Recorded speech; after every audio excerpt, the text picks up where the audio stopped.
अस्सलाम वालेकुम my dear students. आज की इस क्लास में हम एटॉमिक मॉडल स्टार्ट करने जाएंगे जो इस यूनिट का दूसरा सब टॉपिक है। अब तक हमने क्या देखा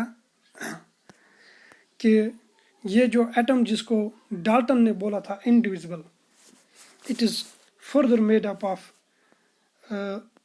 इलेक्ट्रॉन्स, प्रोटॉन्स एंड न्यूट्रॉन्स। ठीक है, फिर हमने इस इलेक्ट्रॉन, प्रोटॉन और न्यूट्रॉन की कुछ प्रॉपर्टीज़ है जो आपको याद रखनी है as constant. For example, electron का मास 9.1 इंटू 10⁻⁻³ किलोग्राम और चार्ज -1.6 इंटू 10⁻⁻19 कूलम। इसी तरह से प्रोटॉन, इसका जो मास है इट इज़ 1.67 इंटू 10⁻⁻27 किलोग्राम्स और चार्ज यही है लेकिन पॉजिटिव है, प्लस चार्ज। इस पे माइनस है, इस पे प्लस है, लेकिन मैग्नीट्यूड जो है इट्स सेम 1.6 इंटू 10⁻⁻19 कूलम। उसके बाद जो न्यूट्रॉन है, neutron as the name implies, इस पे जो चार्ज है इट इज़ चार्जलेस पार्टिकल, हम कहेंगे 0 कूलम। और इसका जो मास है it is the heaviest particle. ठीक है, तो इट इज़ 1.675 इंटू 10⁻⁻27 किलोग्राम्स। सबसे हैवी पार्टिकल इसमें कौन है? Neutron. In terms of AMU अगर हम इस मास को कन्वर्ट करेंगे, जो आपको एग्जैक्टली आना चाहिए, क्योंकि हमने सीखा है मास इन ग्राम्स और किलोग्राम्स को हम कैसे कन्वर्ट करते हैं इन AMU। तो AMU में इसका मास जो है 0.00054 U इलेक्ट्रॉन का। प्रोटॉन का है 1.00727 U और न्यूट्रॉन जो है इस 1.0086 U। अब हम ये जो है 0.0054 इसको हम अप्रॉक्सीमेट करके कहते हैं 0 U। यानी मास ऑफ इलेक्ट्रॉन हम अप्रॉक्सीमेटली कैलकुलेशंस में क्या लेते हैं? 0 U। हालांकि ये 0 नहीं है क्योंकि बहुत कम है, इसलिए 0 लेते हैं। इसको हम अप्रॉक्सीमेटली 1 U यानी 1 एटॉमिक मास यूनिट लेते हैं और न्यूट्रॉन के मास को भी हम अप्रॉक्सीमेटली 1 एटॉमिक मास यूनिट लेते हैं। ये हो गया मास इन AMUs।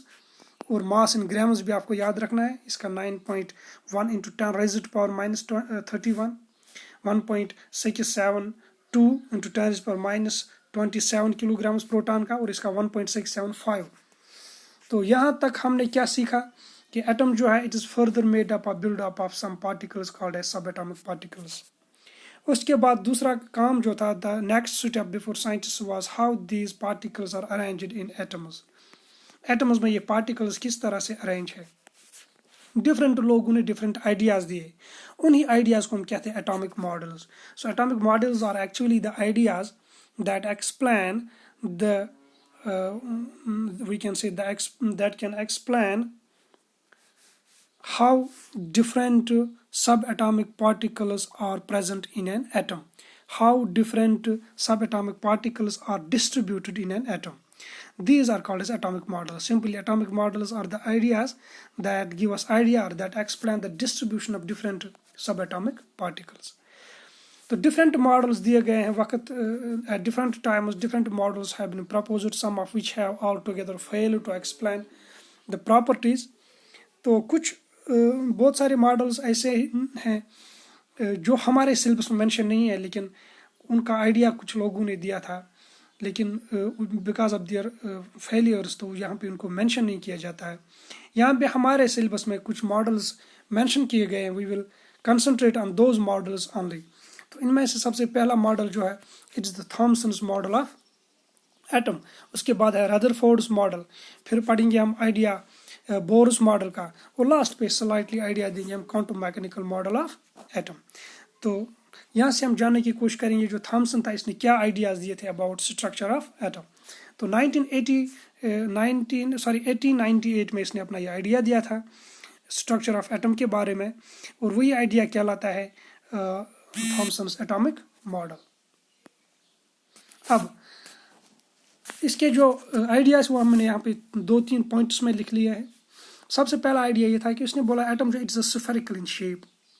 एटम एक स्फेरिकल शेप्ड बॉडी है जिसका रेडियस अप्रॉक्सीमेटली 10⁻⁻10 मीटर्स है। 10⁻⁻10 मीटर्स इस स्फीयर का रेडियस है। उसके एतबार से हम ये कहेंगे कि थॉमसन ने बोला एटम जो है ये एक स्फीयर है और इस स्फीयर कितना बड़ा है, इसका रेडियस जो है इट इज 10⁻⁻10 मीटर इसका रेडियस है। सेकंड पॉइंट हम ये लिखा है कि जो पॉजिटिव चार्ज यानी प्रोटॉन्स है, positive charge is uniformly distributed in this sphere. अब ये जो स्फीयर इसने बोला कि it is like a sphere, अब पॉजिटिव चार्ज जो हर जगह पे यकसां है, उसी को कहते हैं यूनिफॉर्मली डिस्ट्रीब्यूटेड। यानी कोई भी पॉइंट लीजिए आप कहीं पे भी, वहां पे जितना पॉजिटिव चार्ज होगा उतना ही पॉजिटिव चार्ज एक दूसरे पॉइंट पे होगा, यानी यूनिफॉर्मली यकसां तरीके से डिस्ट्रीब्यूट हुआ है क्या, पॉजिटिव चार्ज। दूसरे तरीके से हम ये कह सकते हैं कि जैसे थॉमसन ने बोला कि जो एटम है it is actually a sphere of positive charge, जिसपे हर एक पॉइंट पे पॉजिटिव चार्ज जो है यकसां है, यूनिफॉर्म है। And then third point, the electrons are embedded in this sphere in such a way, in such a manner that the atom is overall neutral। अब ये जो स्फीयर है पॉजिटिवली चार्ज्ड स्फीयर है, तो इसमें इलेक्ट्रॉन्स कुछ इस तरह से एम्बेडेड है, यानी पाइवस्त है इलेक्ट्रॉन्स कुछ इस तरह से कि ओवरऑल जो है एटम इज न्यूट्रल, एटम पे कोई चार्ज नहीं है। सपोज कीजिए हम ये जो है मॉडल इस तरह से बना लेते,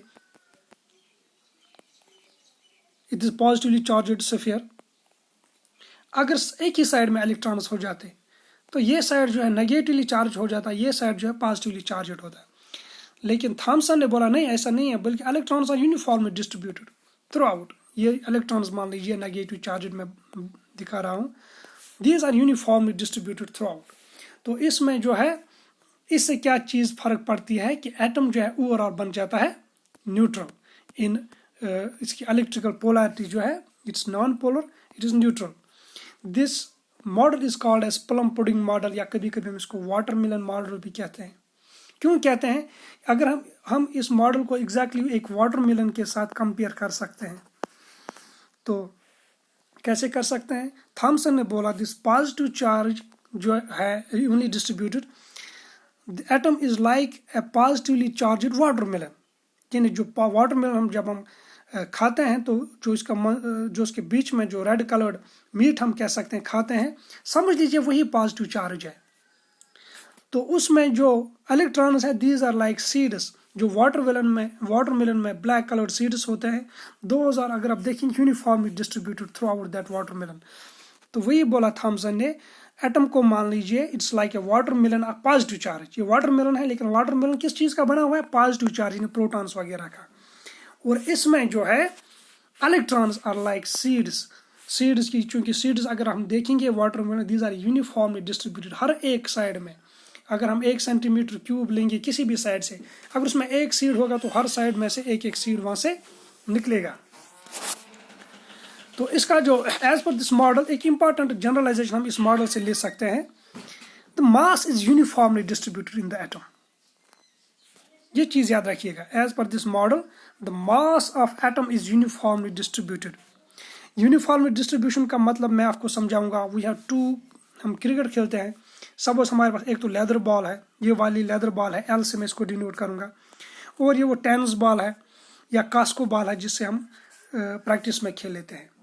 आपको पता है लेदर बॉल में जो है मास अंदर भी, ये कोई अंदर खाली नहीं होती है बल्कि अंदर भी मास होती है, इसलिए मैंने इसको सॉलिड बना दिया है। सॉलिड मतलब होता है एक ऐसी बॉडी जिसके अंदर भी मास होता है। दूसरी बॉडी होती है हालो, जो बीच में खाली होती है। नाउ इस बॉडी का मास जो है इट इज यूनिफॉर्मली डिस्ट्रीब्यूटेड, हर एक जगह पे सेम मास है। लेकिन अगर आप इस बॉडी का मास देखेंगे तो बीच में मास 0 है सेंटर में, क्योंकि वहां पे मैटर है ही नहीं। तो मैटर कहाँ पे है? मैटर बाउंड्रीज पे है। तो इस मास डिस्ट्रीब्यूशन को हम कहते हैं नॉन यूनिफॉर्म, जहाँ पे एक पॉइंट पे मास होगा दूसरे पॉइंट पे नहीं होगा, या एक पॉइंट पे ज़्यादा होगा दूसरे पॉइंट पे कम होगा, उसको कहते हैं नॉन यूनिफॉर्म डिस्ट्रीब्यूशन। कहीं पे ज़्यादा मास होगा, कहीं पे कम मास होगा। जिस कमरे में आप बैठे हैं, फॉर एग्जांपल अगर आप उस कमरे का मास देखेंगे तो वो भी नॉन यूनिफॉर्म डिस्ट्रीब्यूशन है।